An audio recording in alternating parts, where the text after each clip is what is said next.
Hello everyone, कैसे हैं आप सब गाइस। आई होप आप सभी ठीक होंगे और खुश होंगे। All in one with tarot 3 के चैनल पर एक बार फिर से मैं आप सभी लोगों का बहुत बहुत स्वागत करती हूँ। So Gemini, let's see October month आपके रिलेशनशिप के अकॉर्डिंग कैसा जाने वाला है। इस रीडिंग में हम देखेंगे कि आप आपके पर्सन के लिए, आपके पार्टनर आपके लिए और आपके पर्सन का नेक्स्ट एक्शन आपके लिए क्या हो सकता है। आप दोनों की फीलिंग्स और उनका नेक्स्ट एक्शन प्लीज़ गाइड करें एंजल्स। जेमिनी की feelings towards their partners in the month of October 2024।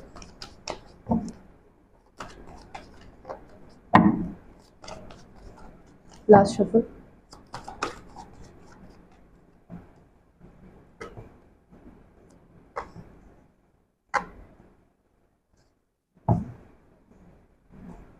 Gemini, यहाँ पर कहीं ना कहीं मुझे ऐसा दिख रहा है कि आपका जो ये रिलेशनशिप है, आपके जो पार्टनर है, हो सकता है कि वो आपके बॉस हो या वो डॉक्टर हो या फिर वो किसी पुलिस में या फिर जुडिशरी या लॉयर हो या फिर मोटिवेशनल स्पीकर हो, या फिर आपके भी ये प्रोफेशन हो सकते हैं या फिर हो सकता है किसी मेडिकल फील्ड से हो या किसी स्पिरिचुअल फील्ड से हो, टैरो रीडर हो, आप दोनों में से कोई एक, या हीलर हो या एडवाइज़र हो या प्रोफेसर हो।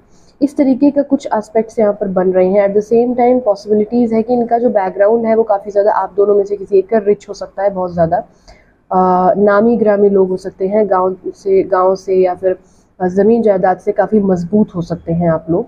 और आपके घर में आज भी बड़ों की चलती है, आपके या इनके घर में, ठीक है। तो अगर ऐसी कोई चीज़ आपके यहाँ है तो ये रीडिंग आपके लिए है।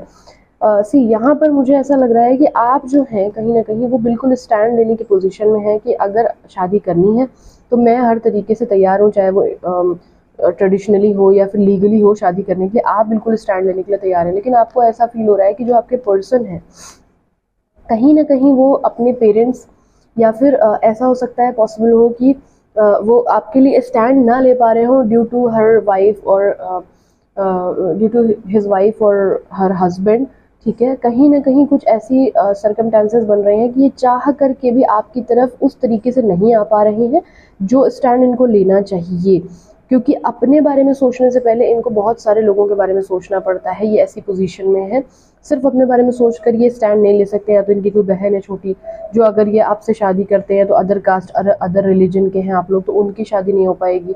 या ये एक ऐसे पर्सन हो सकते हैं जो अपने बारे में सोचने से पहले इनको बाकियों के बारे में सोचना पड़ता है। ये इनका बेसिक नेचर है, यही इनके फ़र्ज़ है और ये बहुत आइडियलिस्टिक वे में चीज़ों को करना पसंद करते हैं। अनस्टेबल होकर के फैसले नहीं लेते हैं। समझदारी कुछ ज़्यादा ही है इनके अंदर, धैर्य बहुत ज़्यादा है। उम्र में हो सकता है बड़े हों, बड़ों की बात ये ना काटते हों, इस तरीके का इनका नेचर हो सकता है। जकड़े हुए एक ऐसी सिचुएशन में जहाँ से ये स्टैंड चाह करके भी नहीं ले पा रहे हैं। उसका रीज़न मैंने कहा ना कि इनको सामाजिक लोगों की आइडियलिज्म की यही ऐसे होता आ रहा है, यही प्रथा चलती आ रही है। सही तरीका यही होता है, आइडियलिज्म यही होता है। अगर इससे अलग कुछ हो रहा है तो ये उस कहते हैं ना कि किसी प्रथा को तोड़ने की क्षमता ये नहीं रखते हैं। ये बहुत ही ज़्यादा आइडियलिज्म के साथ चलना पसंद करते हैं, ठीक है। कहीं ना कहीं इस मंथ में आपको ऐसा लग सकता है कि जो आपके पार्टनर हैं वो आपको चीट कर रहे हैं, क्योंकि उनका ये पेशेंस, उनका बात ना करना, उनका बैक ऑफ करना, आपको ऐसा लगा सकता है कि उनकी लाइफ में कोई अनदर ऑप्शंस हैं। इस वजह से वो आपको नहीं सर्व कर रहे हैं, इसलिए आपको वो नहीं बात कर रहे हैं, इसलिए आपको वो इग्नोर कर रहे हैं। जो लोग रिलेशनशिप में हैं उनको भी ऐसा लग सकता है, जो नो कांटेक्ट में उनको भी ऐसा पता चल सकता है कहीं ना कहीं से, या उनके मन में एक ऐसी धारणा बन सकती है कि कहीं ना कहीं किसी न किसी को डेट कर रहा है या कर रही है, तभी उसको मेरे लिए टाइम नहीं मिल रहा है या मेरे बिना वो रह ले रही है। तो ऐसी कोई सिचुएशन हो सकता है कि आप लोगों के बीच ट्रस्ट इशू हो जाए अचानक से। देखते हैं जेमिनी के पर्सन की फीलिंग्स क्या रहने वाली है जेमिनी के लिए।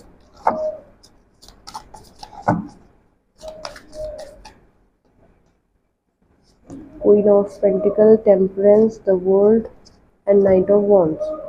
सी यहाँ पर ये वही मैंने जो बताया कि ये ऑफर नहीं ले पा रहे हैं आपका, और आपको जो लग रहा है कि आपको प्रायोरिटाइज नहीं कर रहे हैं। द प्रॉब्लम इज ये आपको प्रायोरिटाइज इसलिए नहीं कर पा रहे, जैसा कि मैंने बोला, इनकी लाइफ में और जो सेक्शंस हैं, जो और लोग हैं, उनमें से ये आपको वाकई में प्रायोरिटाइज नहीं कर पा रहे हैं। इनको नहीं समझ में आ रहा है कि अगर ये आपको चुनते हैं तो बाकी जिम्मेदारियों का क्या होगा इनकी लाइफ में जो इनके ऊपर पड़ी हुई हैं। ये बहुत ही ज़्यादा लॉजिकल वे में सोच रहे हैं, बहुत ही ज़्यादा प्रैक्टिकल होकर के सोच रहे हैं, इसीलिए आपका ऑफ़र जो है वो एक्सेप्ट नहीं कर रहे हैं।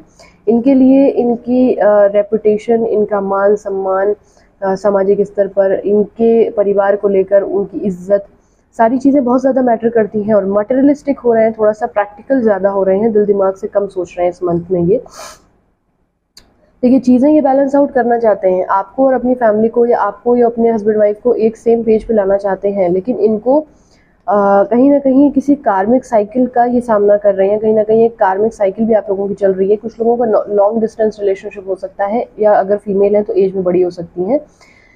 यहाँ पर ऐसा मुझे दिख रहा है क्लियरली कि आप लोग एक साइकिल में डील कर रहे हो, इसीलिए चीज़ें जो है वो सही हो नहीं पा रही हैं, क्योंकि उसका निर्धारित समय अभी आया नहीं है। वो जब तक समय आएगा नहीं तब तक चीज़ें ऐसे ही पोस्टपोन होती रहेंगी। तो एक ये भी रीज़न है कि आपसे ये बातचीत नहीं कर पा रहे हैं चाह करके भी, क्योंकि कार्मिक साइकिल चल रही है। जब तक कर्मा रिलीज नहीं होगा तब तक चीज़ें ट्रैक पे नहीं आएंगी। कहीं ना कहीं आपके साथ ये बहुत ज़्यादा खुश रहते हैं, बहुत ज़्यादा फ्री रहते हैं, but at the same time उस चीज़ को करने के लिए स्टैंड नहीं ले पा रहे हैं। इनका दिल कर रहा है कि इस मंथ में आपके साथ कहीं घूमने फिरने चले जाए, एडवेंचर पे चले जाए, किसी पार्टी में चले जाए। पॉसिबिलिटीज़ बन रही हैं कि अचानक से आप लोगों की मुलाकात हो जाए किसी नाइट गेट टुगेदर में, but at the same time इनका जेस्चर जो आप एक्सपेक्ट कर रहे हैं वो नहीं हो पाएगा। उसका रीज़न यही है कि ये लोग समाज, सोसाइटी से बहुत ज़्यादा इन्फ्लुएंस्ड है। ठीक है, नेक्स्ट एक्शन देखते हैं क्या पॉसिबल है।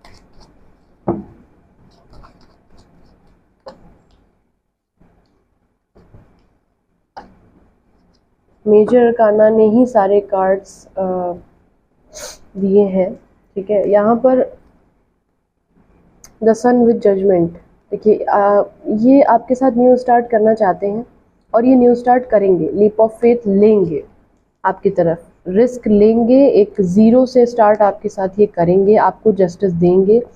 भगवान दिलाएगा आपको ये जस्टिस। इनफैक्ट ये क्या देंगे, ये सिर्फ एक माध्यम बनेंगे। जस्टिस आपको मिलेगा, 110% मिलेगा, लेकिन एक बात ध्यान रखिएगा कि इस जस्टिस को मिलने के पहले कोई बहुत बड़ी लड़ाई झगड़ा होगा, कोई बहुत बड़ी चीज़ ख़त्म होने वाली है, या तो इनको कोई बहुत बड़ा सेक्रीफाइस करना पड़ेगा, या इनको कुछ बहुत बड़ी चीज़ छोड़नी पड़ेगी, या आप दोनों को एक बहुत बड़ी लड़ाई का सामना करना पड़ेगा, एक दूसरे के साथ बहुत बड़ी मिसअंडरस्टैंडिंग हो जाएगी।